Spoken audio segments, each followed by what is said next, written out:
Assalamualaikum warahmatullahi wabarakatuh. Bismillahirrahmanirrahim. Alhamdulillahirabbil alamin.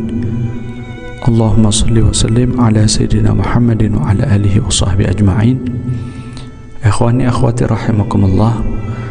Pada saat ini alhamdulillah Allah berikan kembali kesempatan saya untuk berbagi kisah hikmah yang sangat bermanfaat, yang dapat kita jadikan teladan dan pelajaran dalam menjalani hidup kita menjadi hidup yang diridhai oleh Allah Subhanahu wa taala. Amin Allahumma amin.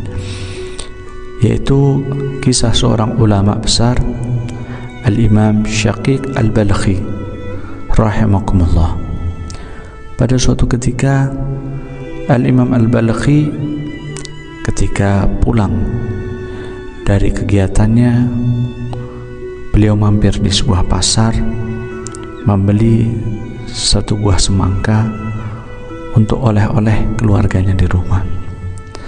Sesampai di rumah, maka buah semangka itu diterima oleh istrinya, dibuka, dikupas, kemudian dimakan.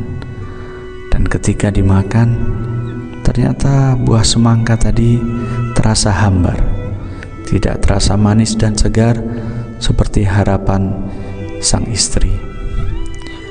Maka pada saat itu istri Al-Imam Syaqiq Al-Balkhi ini merasa kecewa. Kemudian dia mulai marah dan menggerutu. Akhirnya seorang yang bijak, Al-Imam Syaqiq, menanggapi amarah istrinya itu. Beliau bertanya dengan sangat halus dan sangat akhlak.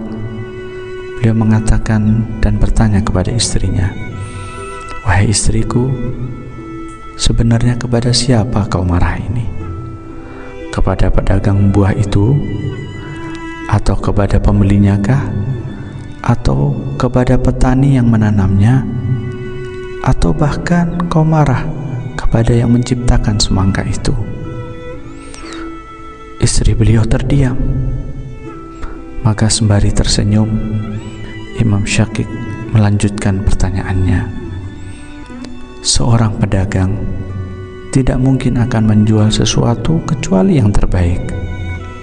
Seorang pembeli pun pasti akan membeli sesuatu yang terbaik pula.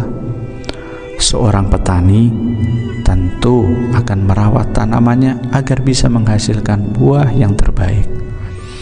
Maka sasaran kemarahanmu berikutnya yang tersisa tidak lain kepada yang menciptakan semangka itu. Subhanallah. Nasihat halus dan tulus dari Imam Syaqiq ini menembus sanubari hati istrinya. Sang istri terdiam, kemudian terperangah. Terlihat butiran air mata menetes di kedua pelupuk matanya, mengalir di pipinya, tanda bahwa ia telah mengakui kesalahannya. Kemudian Al-Imam Syaqiq Al-Balkhi kembali menasihati istrinya, "Bertakwalah kepada Allah, wahai istriku. Terimalah apa yang sudah menjadi ketetapannya." Mendengar ucapan suaminya itu, sang istri menunduk dan menangis, mengakui kesalahannya dan beristighfar, bertobat, memohon ridho kepada Allah. Dan ia pun akhirnya menerima apa yang telah Allah Ta'ala tetapkan. Ikhwani akhwati rahimakumullah, kejadian yang hampir mirip dengan ini sangat sering kita temui dalam kehidupan kita. Sangat sering sekali kita menjadi hamba-hamba Allah yang lupa bahwa segala yang Allah tetapkan, apa yang kita terima dari hal-hal yang tidak memuaskan hati kita, yang membuat kita kecewa, itu semua adalah ketetapan dari Allah Subhanahu wa ta'ala. Sudah menjadi jatah kita selama hidup di dunia ini, dan tidak perlu kita untuk marah, tidak perlu kita menggerutu. Jika kita ridha kepada Allah Subhanahu wa ta'ala dan segala ketetapannya, maka Allah pun akan ridha dengan kita.